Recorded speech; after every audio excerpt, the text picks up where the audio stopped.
সাম্প্রতিক গণমাধ্যমে কিছু ইউটিউবে কিছু ভিডিও দেখেছি বা থাম্বনেল দেখে মনে হচ্ছে তারা শাকিব খানকে ডোবাতে যাচ্ছে।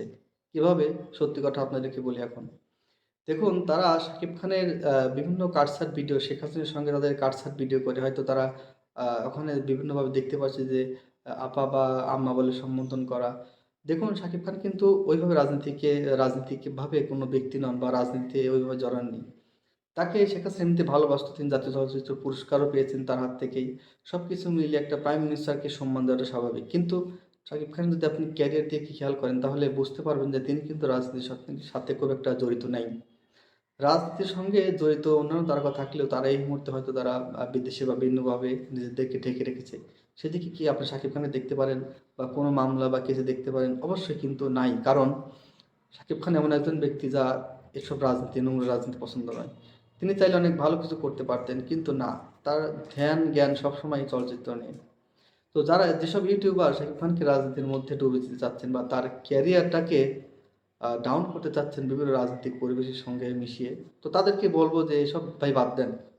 তিনি এই ইন্ডাস্ট্রিকে যা দিয়েছেন বা এখনো যা দিচ্ছেন সেটা কারোর পক্ষে সম্ভব নয়। একজন ব্যক্তিকে তার ইচ্ছামতো কাজ করতে দিন ভালোর জন্য, দেশের জন্য। আপনি তাকে নিয়ে কেন? হ্যাঁ, আরেকটা কথা বলি। আপনি কিন্তু ভিউ পাওয়ার জন্য এগুলো করছেন। অবশ্যই কিন্তু আমরা ভিউ পাওয়ার জন্য করি। কিন্তু সেই ভিউটা আমরা হালালভাবে করি। আপনি যেটা করছেন সেটা কিন্তু হারাম, একদম হারাম। যে যা করেনি তাকে তার সঙ্গে জড়িয়ে দিয়ে আপনি কি বোঝাতে চাচ্ছেন? সেটা কি আপনার হালাল হলো? এগুলো কিন্তু দেখে অবশ্যই মন খারাপ হয় একজন সাকিব ফ্যান হিসেবে। শাকিব খানের জায়গায় অন্য কেউ থাকলে এখন দেখুন চঞ্চল চৌধুরী বলি বা ফেরদৌস বলি, রিয়াজ বলি এদের কিন্তু মানুষ এখন খুব একটা দেখতে পায় না। কারণ রাজনীতির সঙ্গে খুব জড়িতই ছিল। টোটালি জড়িত ছিল। এরকম আরো অনেক শিল্পীরা কিন্তু জড়িত ছিল যারা এখন বাইরে কিংবা বিভিন্ন আত্মগোপনে আছে। শাকিব খান কি তাই? শাকিব খান কিন্তু তাই নয়। এজন্য ভাই বলি যে তাকে নিয়ে লিখতে যাবেন না। তাকে শুধু উপভোগ করুন। দিন, দিন তিনি তার বয়সের একটা উপর পর্যায়ে চলে যাচ্ছে। কোনো একটা সময় হয়তো তিনি এগুলো থেকে অবসর নেবেন। কিন্তু শেষ বয়সে এসে তাকে কেন রাজনীতিতে জড়াতে দিবেন? তিনি নিজেও কখনো রাজনীতি করবেন না। এই দেশের যে নোংরা রাজনীতি তিনি কেনই বা সেখানে জড়াবেন? নিজেকে একটা কথা আছে যে যেখানে তাকে সেখানেই মানায়। তার জন্ম হয়েছে ফিল্মের জন্যই। ফিল্মে তিনি ৩ মাসের জন্য এসে ২৫ বছর কাটিয়ে দিয়েছেন। সেটা তিনি কিন্তু বলেছেন। কারণ তার ভালো লাগা, সেখান থেকে কাজ করে বেড়ে ওঠা সবকিছু মিলেই কিন্তু তিনি আজকের শাকিব খান। একদিনের শাকিব খান নয়। তো আপনাদের উচিত এরকম বাজে কিছু ইঙ্গিত না দেয়া। শাকিব খান শাকিব খানই।